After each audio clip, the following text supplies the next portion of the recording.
Salut à toutes et à tous, aujourd'hui je lance une série de vidéos sur la tech en général, puisque je crée énormément de vidéos, que ce soit de la fiction, que ce soit de la vidéo en stream, que ce soit du vlog, des vidéos courtes sur les réseaux sociaux, enfin il y a tout un tas de types de vidéos que je peux être amené à créer, même des sagas audio, donc du coup je suis amené à utiliser tout un tas de matos ultra technologiques, j'adore ça en plus, ça fait partie de ma passion. Donc autant vous faire un retour d'expérience dessus, parce que ce sont des choses que j'utilise tous les jours, donc peut-être que ça pourra servir à certains d'entre vous. On attaque avec de la lumière, puisque si vous faites des lives, vous avez forcément un point de lumière quelque part dans votre home studio. Si jamais vous partez faire des vlogs, vous avez peut-être une petite lumière que vous prenez si jamais il n'y a pas assez de luminosité ou selon ce que vous voulez créer. Et récemment, Elgato a sorti le Keylight Mini.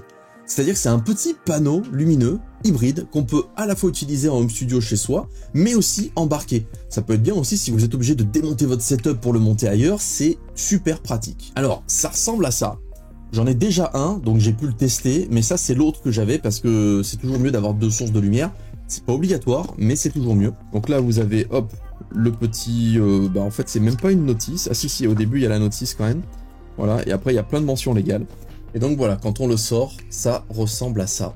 Donc c'est tout petit, mais honnêtement, c'est assez puissant.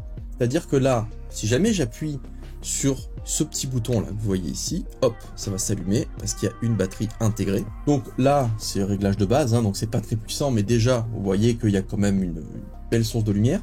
Vous pouvez régler la lumière, donc là, regardez, j'augmente la puissance, la puissance, la puissance. Là, on est vraiment... Si vous en avez deux, évidemment, c'est mieux parce que vous pouvez avoir deux sources.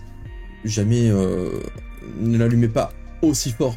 Donc vous faites deux sources de lumière, c'est plutôt pas mal. Et si vous appuyez sur ce petit bouton là, tac, il y a un petit bouton, vous appuyez une fois dessus, vous voyez, il a clignoté. Et là, vous réglez la température de la lumière. C'est-à-dire que là, je vais vers les froids, et si je descends, je vais aller, tac, tac, tac, tac, tac. Et voilà, on arrive sur quelque chose de chaud. Évidemment, c'était un peu long. Donc là, vous voyez, c'est carrément jaune en fait. Donc voilà, c'est plutôt intéressant d'utiliser ce genre de matos. C'est plutôt pratique.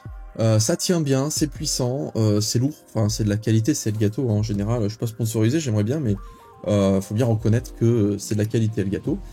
Et évidemment, vous avez leur application.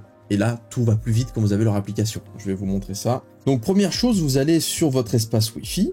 Et là, hop, vous appuyez sur votre nouveau matériel, vous mettez suivant, et donc du coup votre réseau Wi-Fi va se dire « Ok, ça c'est un matériel qui fait partie de la maison, donc je l'emmagasine, hop, dans ma base de données. » Ensuite, une fois que c'est terminé, vous revenez sur le Control Center, donc vous appuyez là, vous l'éteignez, là vous l'allumez, là c'est couleur la plus chaude possible, couleur la plus froide, hop, moi je mets à peu près dans les 5500, hop, et là, intensité maximum, intensité minimum, ça prend 2 secondes.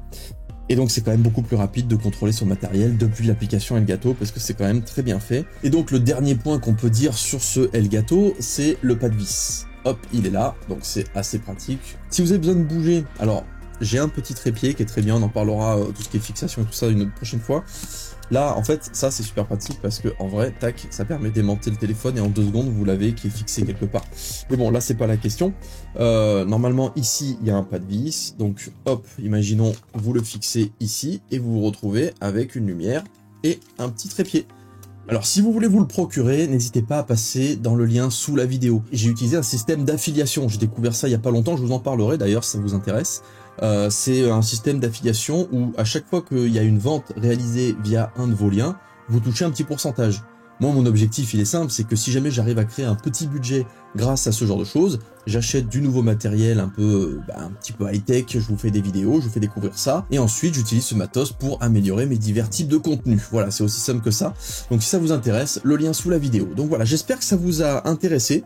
C'est un format court, du coup je vous fais découvrir à chaque fois un nouveau truc que j'utilise, que ce soit en stream, que ce soit même un logiciel pour faire des effets spéciaux, ça peut être des tutos aussi pour certains FX, ça peut être des manières de filmer, ça peut être des filtres qu'on met devant l'objectif, ça peut être des steadicam, vraiment j'utilise tout un tas de choses à longueur d'année pour faire mes contenus.